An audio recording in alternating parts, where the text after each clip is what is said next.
ഇനി ഈ സെർവോനെ പറ്റി ഒന്ന് പറഞ്ഞുതരാം. ഈ സെർവോൻ്റെ കണക്ഷൻസ് പറയുന്നത്, ഈ സെർവോയ്ക്ക് ഒരു സിഗ്നൽ പിന്നുണ്ട്, ഒരു പോസിറ്റീവ് ഒരു നെഗറ്റീവ് ഉണ്ട്.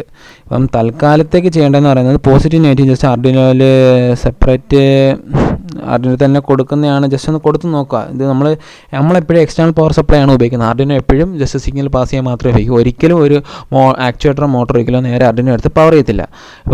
ഇപ്പം ജസ്റ്റ് നിങ്ങളെ കാണിക്കാൻ വേണ്ടിയാണ് ഇവിടെ ചെയ്യുന്നത്. ഒരു കാരണവശാലും അങ്ങനെ ചെയ്യാൻ നിൽക്കരുത്. നിങ്ങൾ സിമുലേഷൻ ചെയ്ത് നോക്കണം. നമ്മളെ സെപ്പറേറ്റ് പവർ സപ്ലൈ ആണ് ഈ ആർഡിനോയ്ക്കും അങ്ങനെയുള്ള കാര്യങ്ങളെല്ലാം കൊടുക്കുന്നത്. ഇപ്പം ആദ്യമേ ചെയ്യുന്ന ഒരു പരിപാടി എന്ന് പറയുന്നത്, ഇപ്പോൾ ആർഡിനോ തന്നെ ഇത്ര പിൻസ് ഉണ്ട്. ഇതിപ്പം ഗ്രൗണ്ട്, പവർ എന്ന് പറയുമ്പോൾ പോസിറ്റീവ്, ഇത് നെഗറ്റീവ്, പിന്നെ ഇത് സിഗ്നൽ പിന്നാണ് നമ്മൾ ആർഡിനോ ഈ ഡിജിറ്റൽ സിഗ്നൽ പിന്നിലോട്ട് പോകുന്നത്. ഓക്കെ, അപ്പം നിങ്ങൾ ആദ്യം മനസ്സിലാക്കേണ്ടതെന്ന് പറയുന്നത്, ഈ ഗ്രൗണ്ട് ചെയ്ത് നേരെ ഗ്രൗണ്ട് പിന്നെ എപ്പോഴും നെഗറ്റീവ് ആയിരിക്കും. അത് ഗ്രൗണ്ട് ഏതെങ്കിലും ഇഷ്ടമുള്ള ഗ്രൗണ്ടിൽ കൊണ്ട് കൊടുക്കുക. പിന്നെ ഈ പവർ പിൻ എന്ന് പറയുന്നത് ഈ 5 വോൾട്ടിൽ തന്നെ കൊണ്ട് കൊടുക്കുക. പിന്നെ ഈ സിഗ്നൽ പിൻസ് എന്ന് പറയുന്നത് നേരെ ഇതിലോട്ട്, ഇവിടെ ഇത്രയും 0 to 13 ഉണ്ട്. ഈ 13 ഏതെങ്കിലും പിൻസിൽ ഇഷ്ടമുള്ള പിൻസിൽ കൊടുക്കുക. എന്നിട്ട് കോഡ് ചെയ്യാൻ നേരത്ത് ചെയ്യുക. കോഡ് ചെയ്യാൻ നേരത്ത് സെർവോ ലൈബ്രറി ഇൻക്ലൂഡ് ചെയ്യുക. ഇത്രയും കാര്യങ്ങളാണ് നിങ്ങളുടെ ടാസ്ക് ചെയ്യാനുള്ള സാധനങ്ങൾ.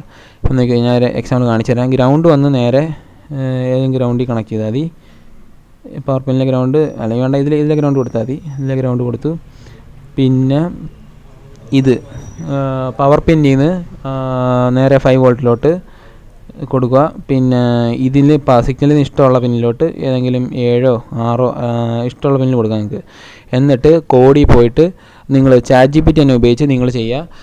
Right a code for Arduino write a code for Arduino in a servo controlling such that ഈ സെർവോ എന്ന് പറയുമ്പോൾ 0 to 90 ഡിഗ്രി വരെ ഒന്ന് സ്വീപ്പ് ചെയ്യണം. അന്ന് ഒരു കോഡ് കൊടുക്കാൻ നേരത്ത് ഈ ചാറ്റ് GPT തന്നെ കോഡ് ചെയ്ത് തരും. ഞാൻ ഫുള്ള് പറഞ്ഞു തരത്തില്ല. നിങ്ങൾ തന്നെ കോഡ് ചെയ്തിട്ട് നിങ്ങൾ തന്നെ പഠിച്ചിട്ട് ഒരു വീഡിയോ സബ്മിറ്റ് ചെയ്തിട്ട് അതിൻ്റെ കോഡ് എന്താണെന്ന് വെച്ചാൽ പറഞ്ഞ് അത് ഫുള്ള് തരിക. ഇത്രയേ ഉള്ളൂ ഇന്ന് ചെയ്യാനുള്ള. ഫസ്റ്റ് ആർഡിനോ ബ്ലിങ്കിങ് കോഡ് എന്താണെന്ന് പറഞ്ഞു തന്നു. പിന്നെ അതിൻ്റെ പിന്നോട്ട് ഡിജിറ്റൽ റൈറ്റ്, അനലോഗ് റൈറ്റ് എന്താ, പിന്നെ 0 to 255 ആ സാധനത്തിലുള്ള റേഞ്ച് ഓഫ് വാല്യൂസ് എന്താണെന്ന് നോക്കി കഴിഞ്ഞു.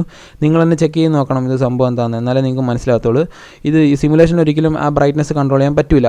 ചെറുതായിട്ട് ഡിമ്മിങ്ങേ കാണിക്കത്തുള്ളൂ. പക്ഷേ നമ്മൾ റിയലായിട്ട് ഒരു ആർഡിനോ പ്രൊജക്റ്റ് ചെയ്യാൻ നേരത്തെ കറക്റ്റ് ലൈറ്റ് ഡിം ആവാനും ഓഫ് ആവാനും എല്ലാം ചെയ്യാൻ പറ്റും. ഇപ്പോൾ നിങ്ങൾ ചെയ്യേണ്ടതെന്ന് പറയുമ്പോൾ നമുക്ക് സെർവോ മാത്രം ഉപയോഗിച്ചാൽ മതി. സെർവോയ്ക്ക് വേണ്ട കാര്യങ്ങളെല്ലാം പറഞ്ഞു തന്നിട്ടുണ്ട്. ആർഡിനോ തന്നെ ജസ്റ്റ് ഒന്ന് ബേസിക്കായിട്ട് പിന്നോട്ട് എങ്ങനെ കൊടുക്കേണ്ടതെന്ന് പറഞ്ഞു തന്നിട്ടുണ്ട്. പിന്നെ ജസ്റ്റ് ഒന്ന് നോക്കുക. ഇത്രയും നോക്കിയാൽ മാത്രം മതി. ഇത് വേറൊന്നുമില്ല. പിന്നെ എന്തെങ്കിലും സംശയം ഉണ്ടെങ്കിൽ ഗ്രൂപ്പിൽ ചോദിച്ചാൽ മാത്രം മതി.